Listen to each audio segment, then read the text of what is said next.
नमस्कार साथियों, मैं अनुष्का एक बार फिर से आप सभी का बहुत बहुत स्वागत है और अभिनंदन करते हैं आपके अपने यूट्यूब चैनल साहित्य सहपाठी में। तो साथियों, आज मैं लेकर आई हूँ यूजीसी नेट के यूनिट 5 में निराला जी की कविता बांधो ना नाव इस ठाव बंधो।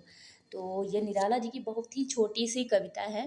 तो चलिए देर न करते हुए इसको शुरू करते हैं। तो निराला जी की कविता है, तो इसमें लेखक क्या कहता है कि बांधो ना नाव इस ठाव बंधु, पूछेगा सारा गाँव बंधु। एक तो ये जो कविता है ये प्रेम युक्त कविता है। तो इसमें वो कवि जो निराला है कवि, वो कहते हैं कि नाविक से चेत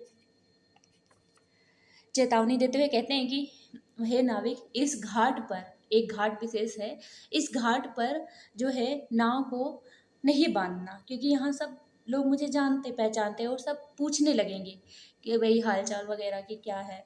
तो क्योंकि इस घाट पे कवि की बहुत सारी स्मृतियाँ उससे जुड़ी हुई हैं। इस घाट से एक घाट विशेष है, उसको याद करते हुए यहाँ पे कवि कह रहा है। वह घाट वह घाट यह घाट वही जिस पर हंसकर वह कभी नहाती थी धंसकर, आंखें रह जाती थी फंसकर, कांपते थे दोनों पाँव बंधु।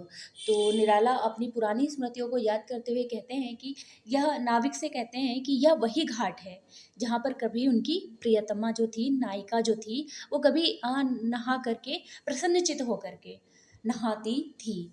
और जब क्या थी, वह कभी नहाती थी धंसकर, और यहाँ पे प्रसन्नचित होकर के नहाती थी, आंखें रह जाती थी फंसकर। और कहते कि जब दोनों की जो कवि था और जो नायिका थी उसकी, जब दोनों की आंखें एक तक मिल जाती थी, तो क्या है, कांपते थे दोनों पांव बंधु।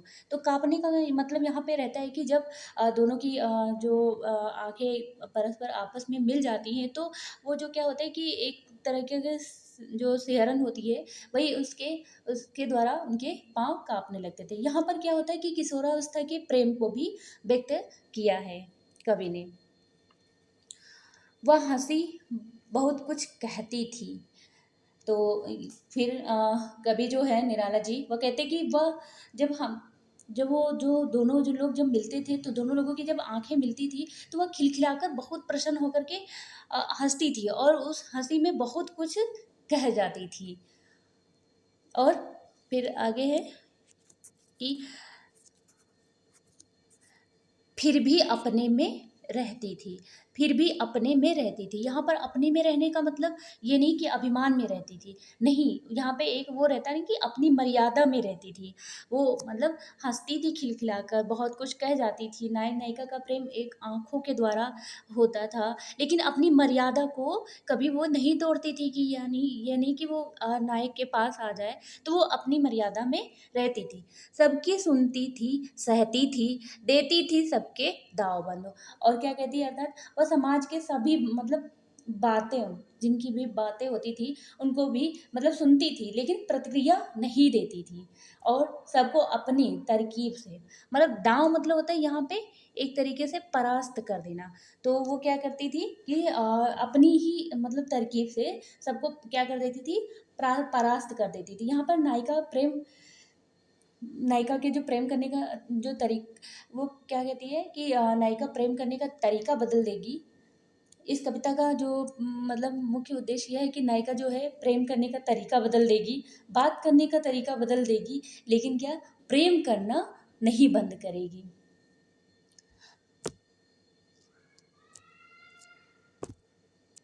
तो यहाँ पर लेखक ने यही व्यक्त किया है कि प्रेम जो है रास्ता बदल सकता है, माध्यम बदल सकता है, लेकिन प्रेम करना नहीं बंद कर सकता है, क्योंकि प्रेम जीवन का मूल है।